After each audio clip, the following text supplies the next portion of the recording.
Voilà, sans plus attendre, je vous propose que nous ouvrions notre Bible. Prenons l'application, parce que de plus en plus, c'est bien de s'appliquer à lire la Bible, s'appliquer aussi à prendre l'application qui permet de la lire aussi. Allez, on revient dans le livre des Nombres. On revient sur le sujet de la semaine dernière parce qu'en fait, on n'a fait qu'une introduction. Le sujet, c'est un zèle de qualité. Et on va relire ce chapitre 25 du livre des Nombres. On a 18 versets. Donc, Israël demeurait à Sétim et le peuple commença à se livrer à la débauche avec les filles de Moab. Elles invitèrent le peuple au sacrifice de leur Dieu. Et le peuple mangea et se prosterna devant leur Dieu. Israël s'attacha à Baal Péor, et la colère de l'Éternel s'enflamma contre Israël. L'Éternel dit à Moïse, assemble tous les chefs du peuple, et fais pendre les coupables devant l'Éternel en face du soleil, afin que la colère ardente de l'Éternel se détourne d'Israël. Moïse dit aux juges d'Israël que chacun de vous tue ceux de ces gens qui se sont attachés à Baal Péor. Et voici, un homme des enfants d'Israël vint et amena vers ses frères une Madianite sous les yeux de Moïse et sous les yeux de toute l'assemblée des enfants d'Israël, tandis qu'il pleurait à l'entrée de la tente d'assignation. À cette vue, Phiné, fils d'Éléazar, fils du sacrificateur Aaron, se leva du milieu de l'assemblée et prit une lance dans sa main. Il suivit l'homme d'Israël dans sa tente et il les perça tous les deux, l'homme d'Israël, puis la femme par le bas-ventre. Et la plaie s'arrêta parmi les enfants d'Israël. Il y en eut 24 000 qui moururent de la plaie. L'Éternel parla à Moïse et dit, Phiné, fils d'Éléazar, fils du sacrificateur à Aaron, a détourné ma fureur de dessus les enfants d'Israël, parce qu'il a été animé de mon zèle au milieu d'eux. Et je n'ai point, dans ma colère, consumé les enfants d'Israël. C'est pourquoi tu diras que je traite avec lui une alliance de paix. Ce sera pour lui et pour sa postérité, après lui, l'alliance d'un sacerdoce perpétuel, parce qu'il a été zélé pour son Dieu et qu'il a fait l'expiation pour les enfants d'Israël. L'homme d'Israël qui fut tué avec la Madianite s'appelait Zimri, fils de Salou. Il était chef d'une maison paternelle des Siméonites. La femme qui fut tuée, la Madianite, s'appelait Cosbi, fille de Tsour, chef des peuplades issus d'une maison maternelle en Madian.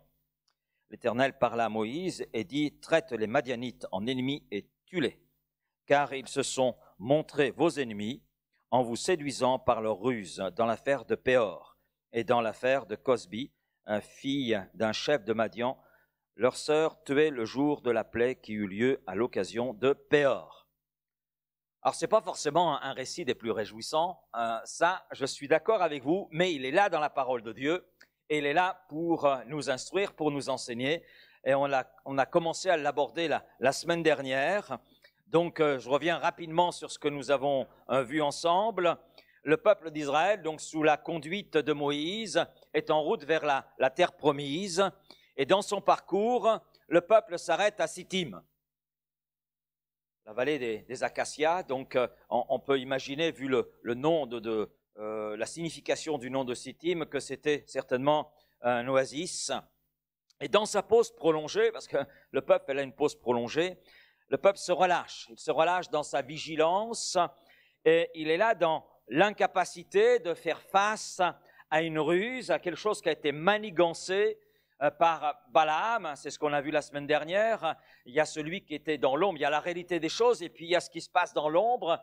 Et c'est vrai qu'on apprend plus tard au chapitre 31 de ce même livre des Nombres que c'est Balaam qui a conçu ce plan, qui a envoyé les filles madianites pour pervertir le peuple d'Israël. Donc ce peuple dans sa pause prolongée n'a pas su être vigilant et s'est trouvé dans l'incapacité de voir les pièges qui étaient là tendus par l'ennemi, parce que les Madianites, c'est un peuple ennemi qui n'a qu'une seule pensée, c'est détruire Israël. On l'a dit la semaine dernière, Balak, l'un des chefs de Madian, avait appelé Balaam, il l'a même payé pour qu'il maudisse Israël. Et à chaque fois que Balaam a voulu maudire Israël, il ne pouvait que le bénir. Amen.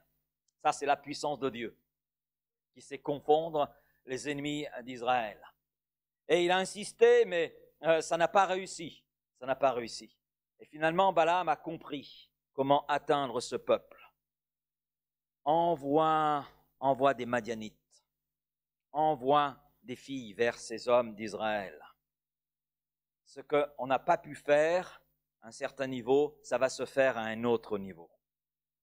On n'a pas pu sur le plan spirituel, allons-y avec la chair. Et de tout cela, bien sûr, nous en avons retiré des enseignements, à savoir nous attacher, la nécessité de nous attacher à la parole de Dieu qui est la vérité. Et la vérité, ce n'est pas simplement la parole, c'est aussi une personne, la personne même de Jésus.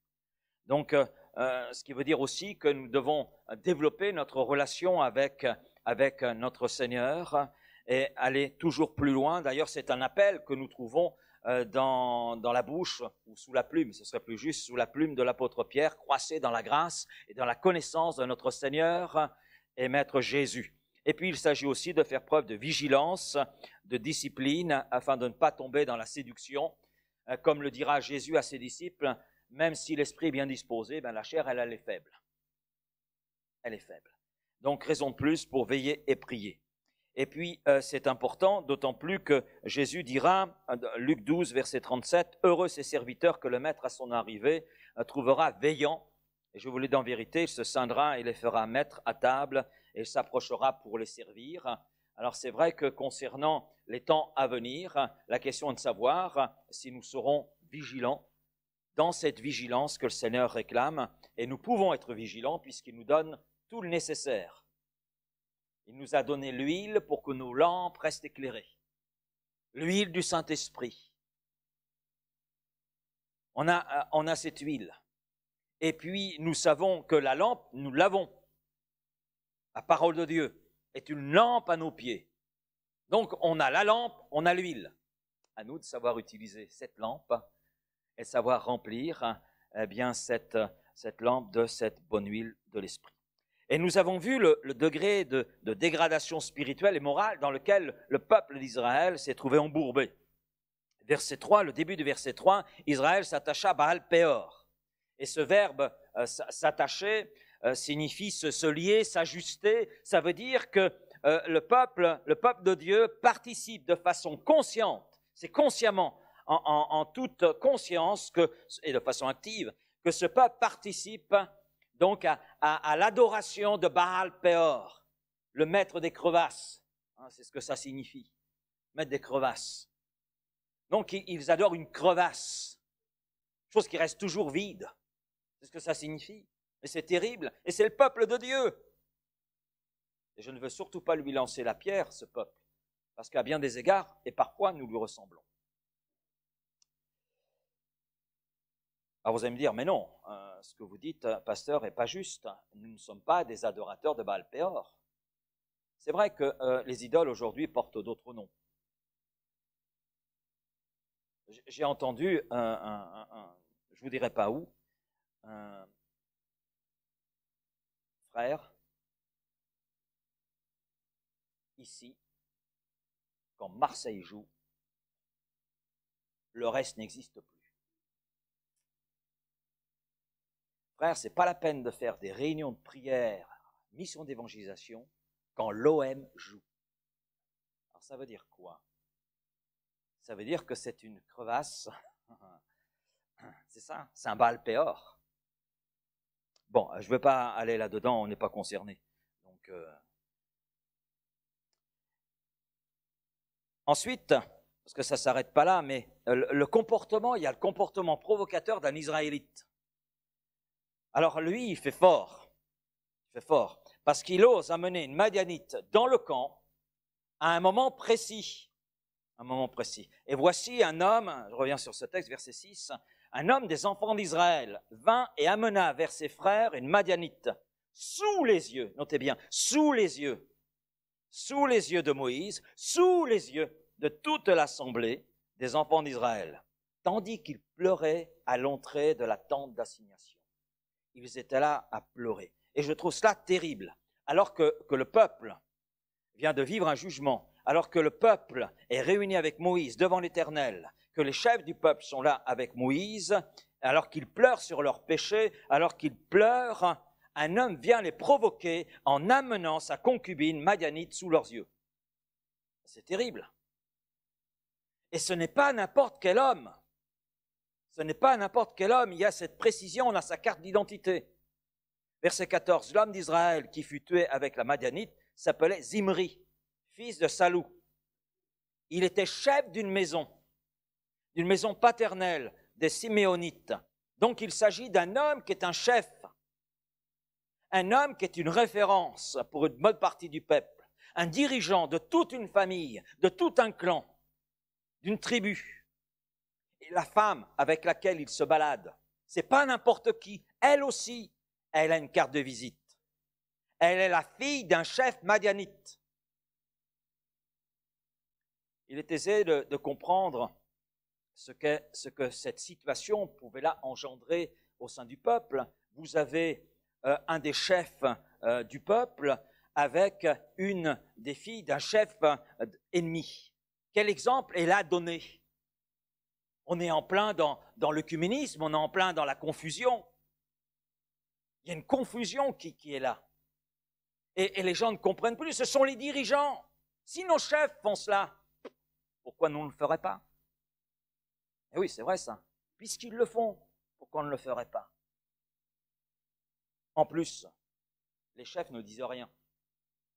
Ben oui, parce qu'il a le temps quand même de rentrer dans le camp. Notez bien, il a le temps quand même de rentrer dans le camp, de se pavaner avec sa Madianite, de passer devant tout le monde, de passer, parce qu'il est dit, sous les yeux de Moïse, sous les yeux de toute l'assemblée des enfants d'Israël, alors qu'ils sont là à pleurer, alors qu'ils sont là à gémir devant Dieu, alors qu'ils sont là dans le deuil. C'est terrible. Et en fait, ça prend du temps. Ça prend du temps, ce n'est pas un petit camp, le camp d'Israël. Ce n'est pas le petit camping du coin. Non, il y a de la population, il y a 12 tribus qui sont là, il y a du monde. Et il a le temps de passer, et personne ne dit rien. Je ne sais pas, mais on a un dicton en France qui ne dit mot consent. Donc il a le temps de se promener dans le camp et de passer devant la tente d'assignation. Alors, quand on regarde la disposition du camp d'Israël, on s'aperçoit que les familles, les clans, les tribus étaient disposées autour du tabernacle. Ça veut dire qu'il est allé au cœur du peuple. Au cœur du peuple. Ah, je trouve ça terrible. Et alors que Moïse, les chefs d'Israël, implorent Dieu, supplient Dieu d'épargner son peuple, de lui pardonner ses péchés, eh bien cet homme dit publiquement, je vais le faire quand même. Je vais le faire quand même, je me fiche de ce que dit Moïse, je me fiche de ce que disent les dirigeants d'Israël, je me fiche de ce que disent les sacrificateurs, et je me fiche complètement de ce qu'ils peuvent penser. Oui, c'est l'un des principaux fils d'Israël qui amène l'une des principales filles de Moab, et il la prend sous sa tente. C'est choquant, c'est effronté, c'est tout ce que vous voulez, mais il y a une chose que cet homme a oubliée. Qui ne dit mot consent chez les hommes, par contre, il y a le regard de Dieu. Et en fait, là, il est en train de défier Dieu. Malheur à l'homme qui défie Dieu. C'est un défi public à Dieu. Il défie Dieu par son comportement. Et à partir de là, Dieu pouvait-il laisser une telle situation perdurer? Dieu pouvait-il laisser son peuple dans cette ruine? Dieu ne devait-il pas intervenir avant qu'il ne soit trop tard et avant que son peuple suive cet exemple et se perde? Ainsi on comprend, verset 3, la suite du verset, et la colère de l'Éternel s'enflamma. Littéralement, c'est le nez de Dieu s'allongea. C'est une expression très forte. Quand quelqu'un est en colère, en général, il y a les narines qui se dilatent. Vous avez remarqué cela? Quand vous êtes devant quelqu'un qui se met en colère, vous voyez les narines. C'est l'image qui est utilisée. Les narines de Dieu se sont dilatées. Et quand on connaît la puissance du souffle de Dieu, on peut s'imaginer le niveau de colère qui peut être la sienne. Et Dieu, dans sa relation avec son peuple, est là trahi, c'est une trahison. C'est une trahison. Dieu est tourné en dérision aux yeux des peuples païens. Parce qu'en fait, devant cela, que vont penser les Madianites qui n'ont pas pu maudire Israël, mais qui là voient un peuple qui est finalement comme eux. Qu'est-ce qui nous différencie? Rien. Rien. Ils disent être un peuple choisi par Dieu, mais regardez leur état. Ils sont tellement versatiles. Dieu est un Dieu jaloux. C'est ainsi qu'il se révéla à Moïse. Exode 20, verset 5, « Tu ne te prosterneras point devant les idoles, tu ne les serviras point, car moi, l'Éternel, ton Dieu, je suis un Dieu jaloux, qui punit l'iniquité des pères sur les enfants jusqu'à la 3e et la 4e génération de ceux qui me haïssent, et qui fait miséricorde jusqu'à 1000 générations à ceux qui m'aiment et qui gardent mes commandements. » Un peu plus loin, Exode 34, verset 14, « Tu ne te prosterneras point devant un autre Dieu, car l'Éternel porte le nom de jaloux. » Il est un Dieu jaloux. Amen. Il est un Dieu jaloux. Alors, c'est surprenant de parler de jalousie en relation avec la personne de Dieu. Mais la jalousie de Dieu n'est pas un mélange de frustration et d'envie. Ça n'a rien à voir. D'ailleurs, le mot qui est utilisé pour dire Dieu est jaloux est un mot différent de celui qui est employé pour parler de la jalousie humaine. Le mot, quand il est dit Dieu est jaloux, que ce soit dans le livre de l'Exode, ou même là, quand la colère de Dieu s'enflamma, la jalousie de Dieu, c'est le même terme, et c'est un terme uniquement qui est attribué à Dieu. Quand on regarde la langue hébraïque, c'est un terme qu'on ne peut pas attribuer à l'homme. Ça n'appartient qu'à Dieu. Alors bien sûr, nous, quand on le lit en français, on a la définition de ce mot jaloux. Il nous parle d'envie, de frustration, mais là, ça n'a rien à voir. C'est un mot qui est spécifique à Dieu, qui ne sera pas utilisé pour parler de la jalousie en ce qui concerne l'être humain. Et en fait, pour cerner le mot ici, c'est pas évident. Je reconnais par rapport à notre langue française. Et en fait, je dirais que ce mot parle d'exclusivisme. Il s'agit d'être exclusif dans sa relation. Exclusif dans sa relation avec son peuple, c'est parce qu'il s'agit de Dieu. Dieu tient à être exclusif. Je serai votre Dieu et vous serez mon peuple. On voit cet exclusif-là en Dieu.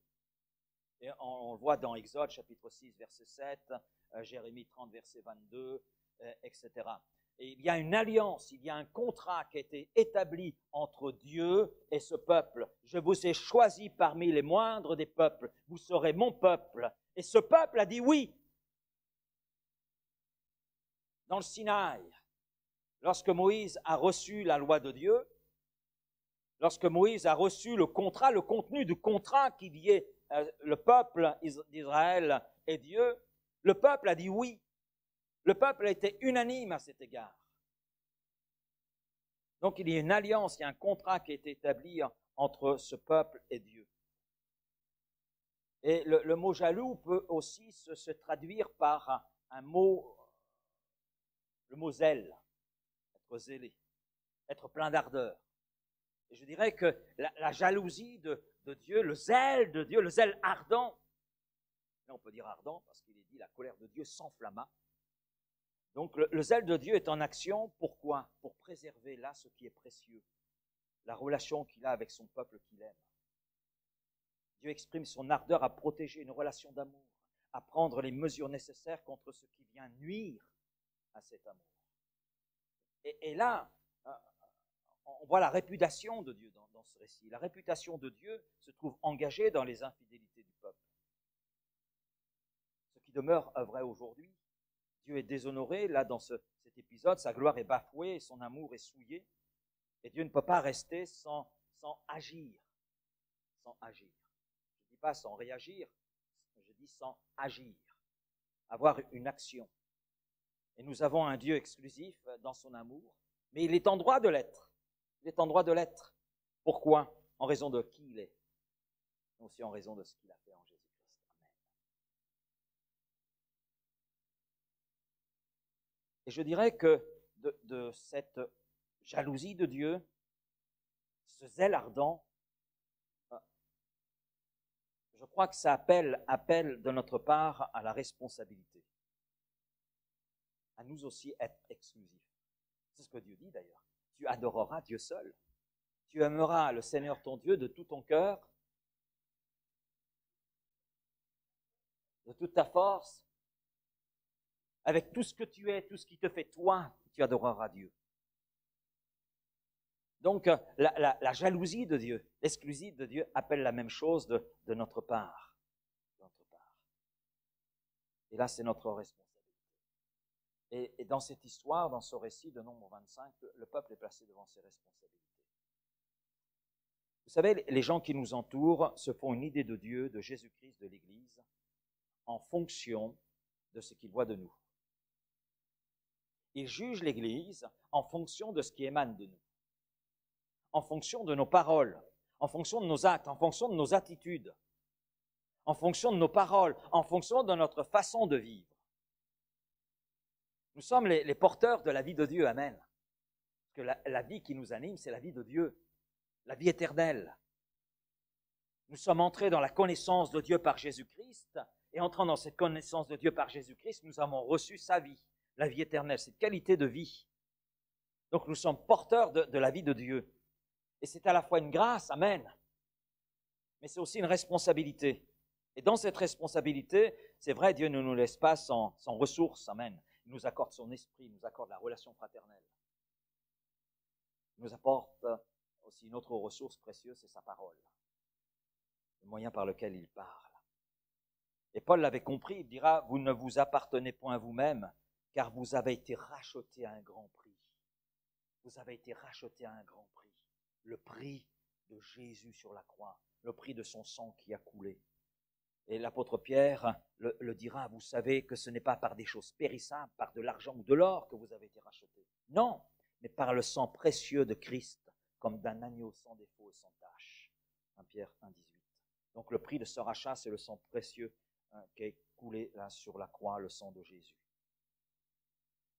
Maintenant, dans notre récit, il y a l'attitude de Dieu et puis il y a l'attitude d'un homme. On va s'arrêter sur l'attitude de cet homme. Oui, là, il y a un homme qui réagit dans sa réaction, il est conduit à une action. Alors une action qui est surprenante, une action qui est violente, et voire même choquante. Choquante au premier abord, c'est finé.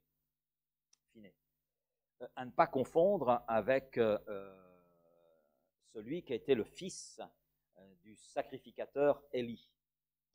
C'est différent. Là, Phiné, le sacrificateur, nous le voyons aux côtés de Moïse et des chefs. Il se lève, lui, s'il assiste à la scène comme tout le monde, comme Moïse, les anciens du peuple, comme le peuple lui-même. Il assiste à la scène et ça devient insupportable. Alors il se lève de l'assemblée pour suivre le couple provocateur et il les tue tous les deux avec sa lance. Il tue l'Israélite et la Madianite. Alors, ce comportement qui à nos yeux est choquant, qui à nos yeux surprenant, eh bien Dieu l'explique lui-même. Verset 10, l'Éternel parle à Moïse et dit, Phiné, fils d'Éléazar, fils du sacrificateur Aaron, a détourné ma fureur de dessus les enfants d'Israël, parce qu'il était animé de mon zèle, animé de cette jalousie qui remplissait mon cœur. Et de mon zèle au milieu d'eux, et je n'ai point dans ma colère consumé les enfants d'Israël. En d'autres termes, Dieu dit, Phiné a fait exactement ce que j'aurais fait. Il a agi comme moi, c'est pourquoi j'ai détourné ma colère du peuple, ma colère d'Israël. Et Phiné, c'est le genre d'homme que Dieu veut autour d'Israël. Un homme prenant à cœur l'honneur de Dieu, prenant à cœur la sainteté de Dieu. Parce que Phiné comprend que c'est Dieu qui est là, concerné au plus haut point. Ça va au-delà du peuple, ça va au-delà de ce qui est visible, c'est Dieu qui est touché, c'est Dieu qui est concerné. Mais, regardez bien, ça ne s'arrête pas là. Dieu approuve. C'est peut-être ce qui est le point le plus choquant pour les hommes, quand on n'a pas cette connaissance de Dieu, de qui il est. Dieu approuve l'attitude de Phiné. Dieu approuve ce qu'il a fait. Et plus encore, Dieu le bénit en raison de ce qu'il a fait. Il le bénit en traitant une alliance avec lui et en lui faisant une promesse, non seulement pour lui, mais pour toutes les générations après lui. C'est pourquoi tu diras, je traite avec lui une alliance de paix. On pourrait dire que Phinehas, c'est l'homme selon le cœur de Dieu dans cette circonstance. L'homme qui correspond au cœur de Dieu, qui est en emphase. Et je trouve très beau, parce qu'on a lu ensemble le début du verset 3, Israël s'attacha à Baal-Péor. S'attacher, c'est se lier, s'ajuster sûr. D'accord? Eh bien, là, on a un homme qui s'est lié à Dieu, qui s'est ajusté sur le cœur de Dieu et qui agit selon le cœur de Dieu, qui agit de la même façon avec laquelle Dieu aurait agi. Et Dieu, donc, le bénit. Et Dieu va plus loin, puisque Dieu fait de Phinehas un exemple. Vous savez, quand on parle de certains personnages bibliques, si je vous dis David, qu'est-ce que ça évoque? Comme épisode. Goliath, David et Goliath. Donc, comme je l'ai vu écrit un jour dans un feuillet, le Minus contre le guerrier. C'était pas un Minus, David. Donc, si je vous dis Phinehas,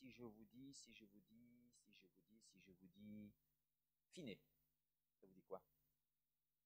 L'homme qui a tué un Israélite et une Madianite. L'homme qui a rétabli l'honneur de Dieu au sein du peuple même de Dieu. Et on a des exemples comme cela. Si je vous dis Ananias et Saphira, donc immédiatement des menteurs. Il y a des exemples, des personnes comme cela, et on s'aperçoit qu'il y a comme cela des choses que Dieu permet. Et là, Phinehas, en fait, ce qui est attaché à Phinehas, c'est ce zèle. C'est ce zèle qu'il a manifesté pour rétablir l'honneur et la sainteté de Dieu. On parle de lui comme tel. Vous pouvez faire une recherche sur Internet, vous tapez Phinehas, et c'est quelque chose, Phinehas, dans la Bible.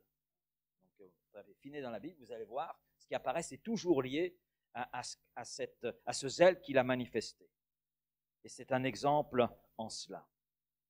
Parce que Phinehas répond à la jalousie de Dieu par un zèle sans compromis. Et il est vrai que la jalousie de Dieu, le zèle ardent de Dieu, eh bien, exige notre zèle, exige tout notre engagement. J'ai regardé le dictionnaire, parce qu'on sait en gros ce que signifie le mot zèle, mais j'ai quand même regardé sur le dictionnaire. On a des dictionnaires, c'est bien de les utiliser de temps en temps. Vive ardeur à servir la cause de Dieu. Ah, c'est un dictionnaire de langue française. Vous prenez le Larousse, vous prenez... donc, je concevais ce que signifiait le mot zèle, mais j'ai été surpris. Vive ardeur à servir la cause de Dieu. C'est le mot zèle, dans notre langue française, c'est en relation avec Dieu. C'est servir la cause de Dieu. Alors après, il y a aussi servir d'autres causes. Il y a d'autres définitions qui sont données, mais la première qui est donnée, c'est cela. C'est pourquoi d'ailleurs la Bible du Sommeur traduit le texte ainsi concernant Phinehas, car il a pris vivement à cœur mes intérêts. Il a pris vivement à cœur les intérêts de Dieu, la cause de Dieu.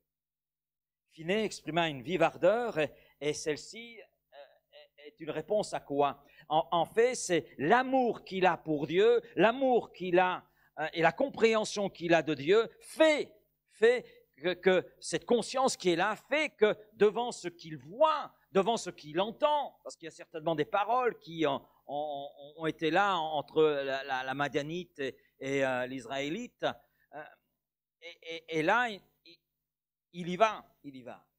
L'ardeur toute intérieure, eh bien, lui est venue de Dieu, de cette relation qu'il entretenait avec Dieu, et ça le conduit donc dans une action radicale, choquante, mais qui est là, conforme au cœur de Dieu. Parce qu'il lui est insupportable de voir ce comportement d'un enfant du peuple, de son peuple. Et oui, c'est un compatriote. provocation de ce compatriote atteint un tel degré qu'il ne peut que prendre l'initiative, d'autant plus que ce n'est pas Moïse qui prend l'initiative. Ce n'est pas les autres chefs du peuple qui prennent l'initiative. Il est le seul à prendre l'initiative. Et puis c'est un sacrificateur, il est issu de cette famille. Donc il sait qui est Dieu et il sait qu'il a une responsabilité, lui, en tant que dirigeant. Il doit montrer un exemple.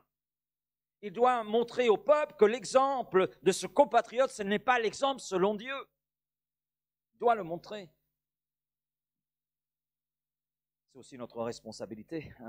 Père, je ne te prie pas de les ôter de ce monde, mais de les préserver. De les préserver. De les préserver de la mentalité, de les préserver des valeurs de ce monde. Donc ce que nous devons montrer est un autre exemple que ce qui est montré aujourd'hui dans notre monde. Ouais, nous avons une grosse responsabilité. Nous sommes celle de la terre. Lumière en ce monde. Et c'est vrai qu'il a été le seul à agir. Tous les autres témoins de cette scène provocatrice sont restés bouche bée, sont restés statiques. La surprise était tellement grande qu'ils se sont trouvés dépassés par la situation, mais pas finis. Alors, c'est là que je pose la question, est-ce que dans notre zèle pour Dieu, nous montrons une vive ardeur à le louer, vive ardeur à l'adorer, vive ardeur à le prier, vive ardeur à le servir? Est-ce que les intérêts de Dieu constituent à nos yeux une priorité ou est-ce que les intérêts de Dieu sont quelque part secondaires?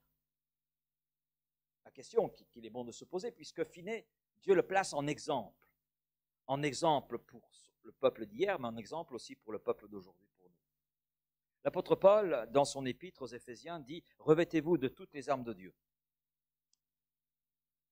Et il nous donne une liste. « Mettez pour chaussure à vos pieds le zèle que donne l'évangile de paix. » Qu'est-ce qu'on fait avec nos pieds? On marche. Les pieds portent l'ensemble du corps. Nos pieds dirigent l'ensemble du corps. On est d'accord? On voit l'importance des pieds. L'importance des pieds. Et le zèle, cette ardeur, cette prise en compte des intérêts de Dieu comme étant prioritaire, c'est ce qui doit nous conduire. Amen. Conduire l'ensemble du corps, l'ensemble de notre vie. Le zèle auquel Dieu prend plaisir, c'est ce zèle-là. Ce zèle suscité en nous par l'Évangile. Parce qu'il est dit, mettez pour chaussure à vos pieds le zèle que donne l'Évangile de paix. Alors l'Évangile, c'est quoi? C'est quoi l'Évangile? Que veut dire le mot Évangile? Voilà, on va commencer par là. Ça veut dire une bonne nouvelle, on est d'accord. Donc, une bonne nouvelle, ok, je suis d'accord avec vous, la parole écrite de Dieu, la Bible, c'est une bonne nouvelle. C'est Dieu parlant notre langage, c'est Dieu nous rejoignant dans nos langages, dans notre langage, dans notre culture, dans ce que l'on vit. Amen. Mais si la bonne nouvelle, si l'Évangile c'est une bonne nouvelle, c'est quoi d'autre?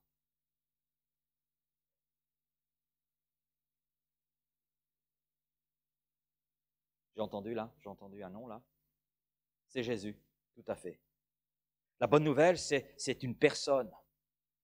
Parce que celui qui est au cœur de la parole de Dieu, celui qui est au cœur de la bonne nouvelle, c'est Jésus. C'est Jésus.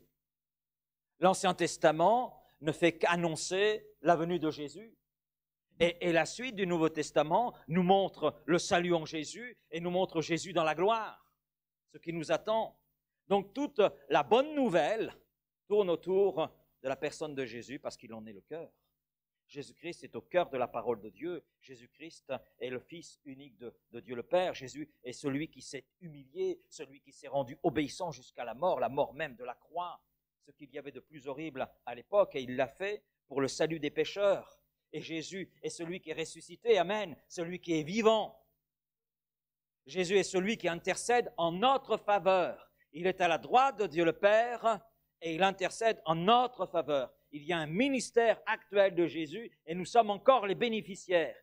Bénéficiaires du ministère d'hier, bénéficiaires du ministère d'aujourd'hui, mais bénéficiaires aussi du ministère demain.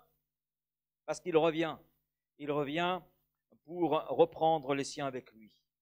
Et en Jésus, nous avons le salut, en Jésus, nous avons la guérison, en Jésus, nous avons le pardon, en Jésus, nous avons la délivrance, en Jésus, nous avons la vie de Dieu.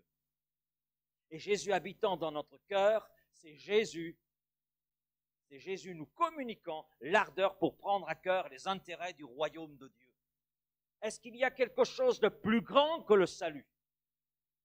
Est-ce qu'il y a quelque chose de plus grand que la vie éternelle?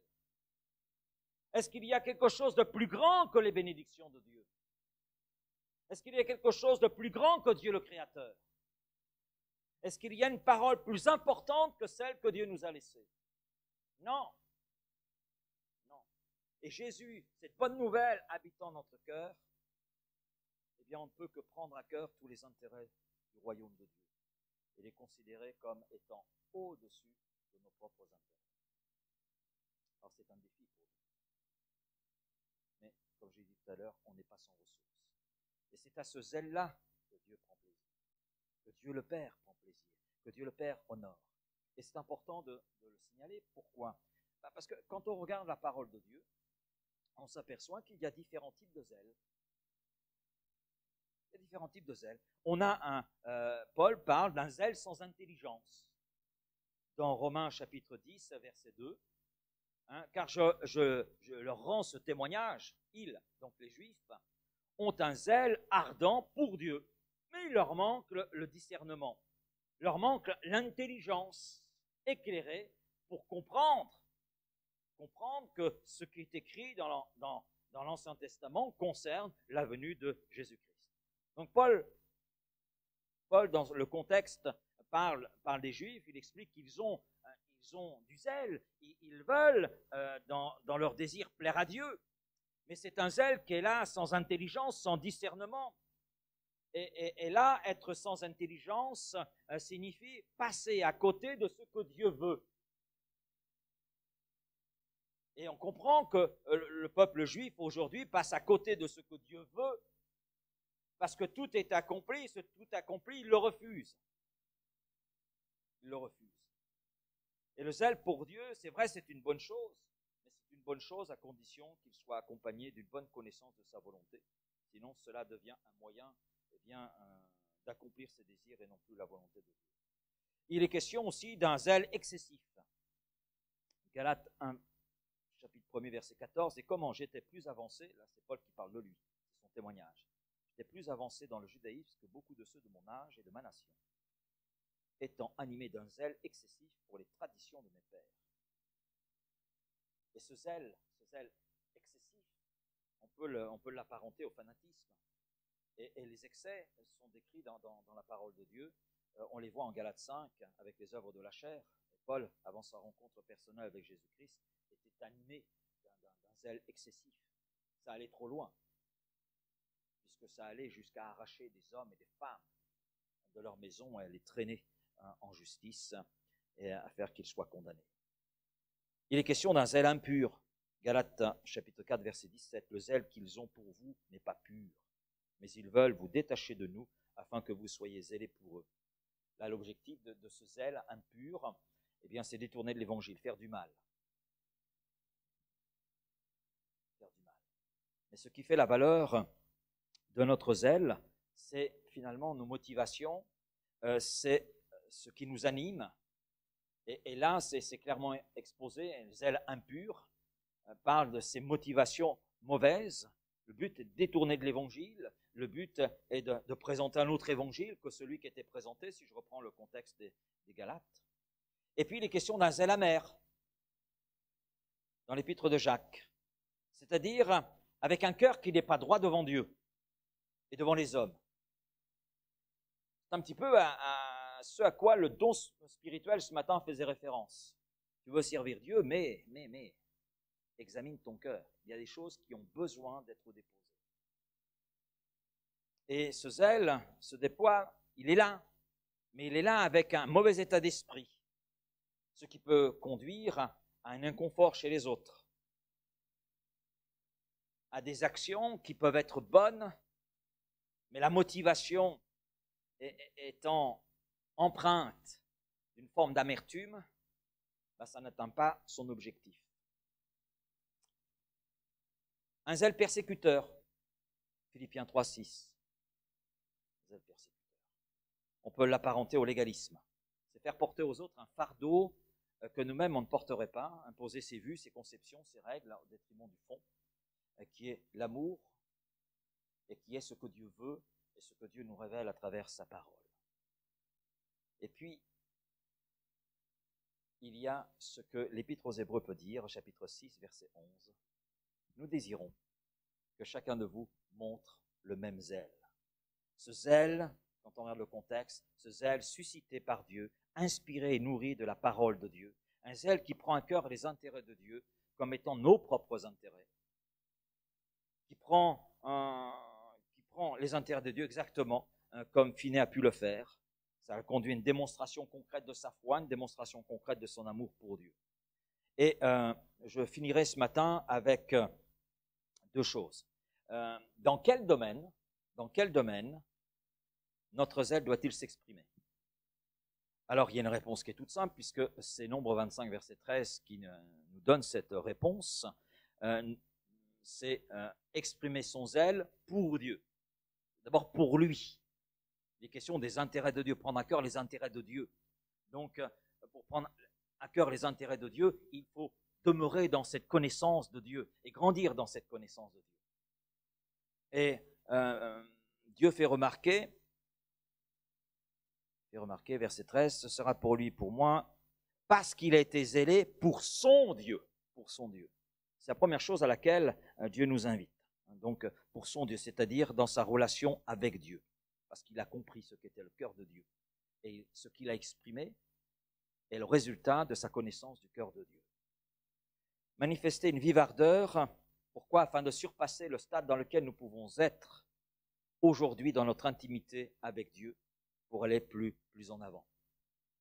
Refuser le statu quo. Dans Romains 12, 11, il est dit « Ayez du zèle et non de la paresse. Soyez fervents d'esprit, servez le Seigneur. » Vous savez, la paresse, sur un plan biblique, la paresse, ce n'est pas seulement ne rien faire.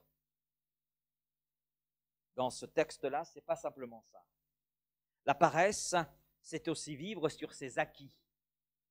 Vivre et se reposer sur ses acquis, sur ce que l'on peut connaître de Dieu, sur ce que l'on peut connaître de sa parole. Je vis là-dessus. C'est la même chose avec le Saint-Esprit. J'ai été rempli du Saint-Esprit.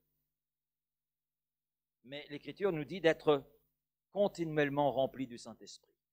Donc, on ne vit pas sur un stock d'hier, mais on vit sur un renouveau quotidien.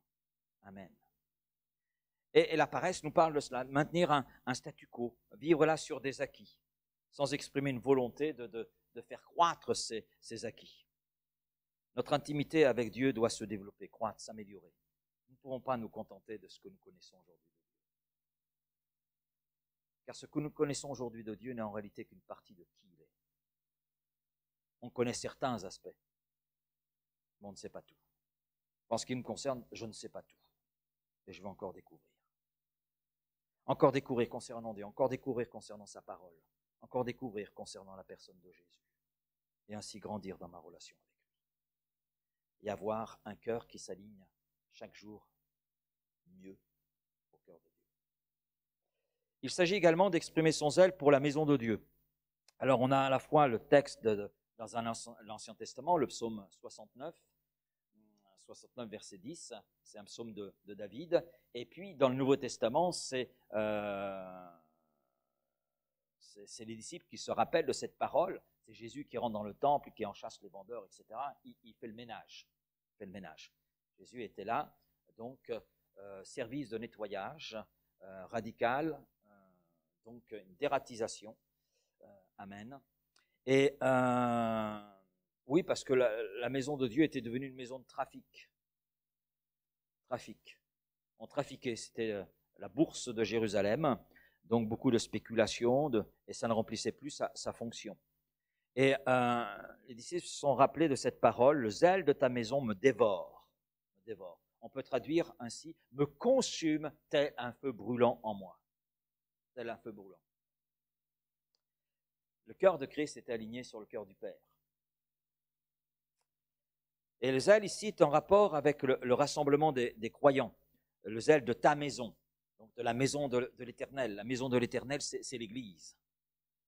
Alors bien sûr, on peut voir ce qui est dit là sous un angle qui est montrer l'exemple, le fait d'assister à toutes les activités de l'Église. Alors ça peut être un angle assez culpabilisateur, parce que je crois que nous avons chacun pour notre part notre rythme de vie, nous avons chacun aussi nos obligations. Nous savons que le niveau de vie spirituelle ne se mesure pas au nombre de réunions auxquelles nous assistons par semaine. Vous êtes d'accord avec moi? Maintenant, il ne faut pas ce que je dis devienne aussi un moyen de. Mais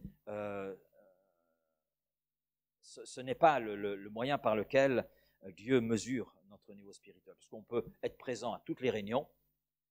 Je crois que c'est un vieux pasteur qui a dit, en parlant d'une chrétienne, elle est là à toutes les réunions, elle est même en avance, elle est la dernière à partir. La seule chose, c'est qu'elle ait une langue qui arrive à toucher jusqu'au sol.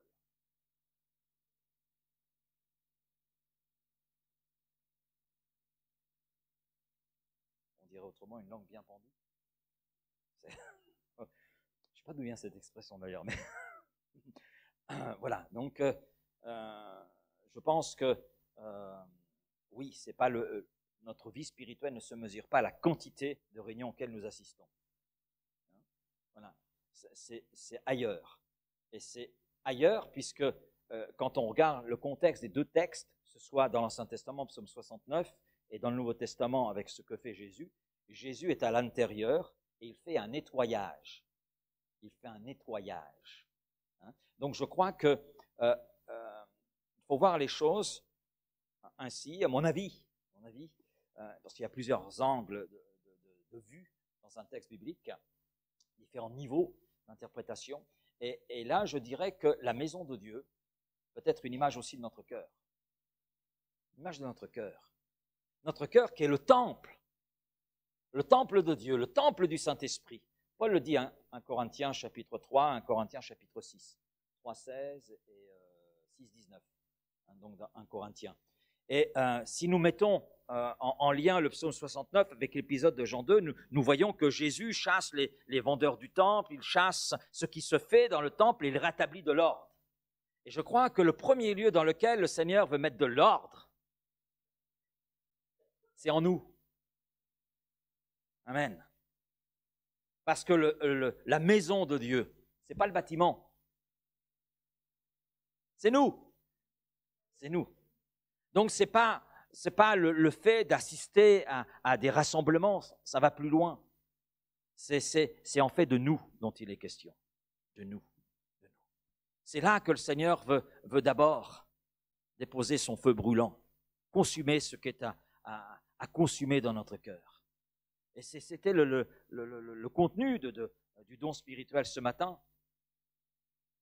Je ne fais que rappeler ce que Dieu a dit premièrement à travers un don spirituel. C'est en nous qu'il veut là mettre de l'ordre. C'est en nous qu'il veut là faire le ménage afin que le feu, son feu, ce feu ardent qui est là dans le cœur de Dieu, puisse habiter notre cœur, puisse brûler en nous. Amen. Et je ne sais pas si vous remarquez, mais la suite du récit, moi j'aime beaucoup la suite du récit parce qu'on s'arrête beaucoup, Jésus fait un fouet, etc. Il chasse tous les vendeurs du temple, etc. Mais moi, ce qui m'intéresse, c'est la suite, la conséquence de ce qu'il a fait, ou le résultat de ce qu'il a fait.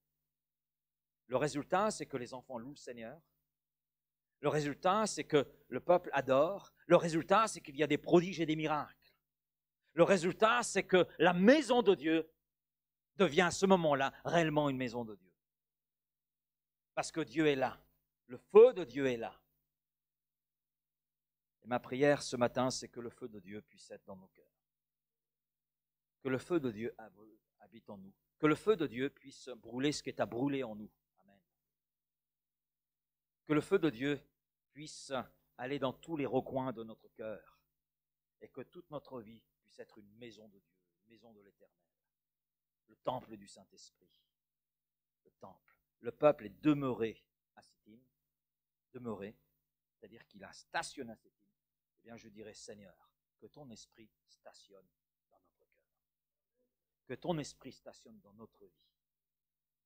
Et Et c'est ce que Dieu veut. Et je conclurai, conclusion finale, ça va apparaître. Je reprends ce verset. Nous désirons que chacun de vous montre le même zèle et soit animé de ce feu ardent qui animait le cœur de Christ, qui animait le cœur de Finet, qui animait le cœur de Dieu. Amen. Merci Père pour ces pensées ce matin. Je te prie là vraiment de conduire chacun d'entre nous et que nous puissions être animés, oui, de ce même zèle, de ce zèle que nous communique ton esprit, de ce zèle que nous communique ta parole, de ce zèle qui découle de notre compréhension de qui tu es, la compréhension du salut, de ce zèle qui nous conduit à prendre à cœur tes intérêts, à prendre à cœur ton œuvre, à prendre à cœur ce que toi tu prends à cœur. Ce zèle qui nous conduit à nous aligner sur toi. Oui Seigneur, c'est pas facile, c'est vrai, mais tu n'as jamais dit que les choses seraient faciles. Et nous savons Seigneur que tu nous dis toi-même de prendre notre croix, de renoncer à nous-mêmes et de te suivre. Donc Seigneur, tu nous montres le prix à payer. Mais Seigneur, quand nous regardons quelque part, le prix que toi tu as payé comparé au prix que nous avons à payer, Seigneur, c'est bien peu de choses. D'autant plus que dans le prix à payer, Seigneur, tu nous donnes tous les ingrédients nécessaires pour que nous puissions réussir. Oui Seigneur, nous avons ton esprit, nous avons ta parole, nous avons la communion fraternelle. Seigneur, tout cela, ce sont des ressources, Seigneur, qui nous permettent, oui, d'être ces hommes et femmes remplis de ce feu ardent, de ces hommes et de ces femmes qui peuvent là s'aligner sur ton cœur et être ce que tu veux qu'ils soient.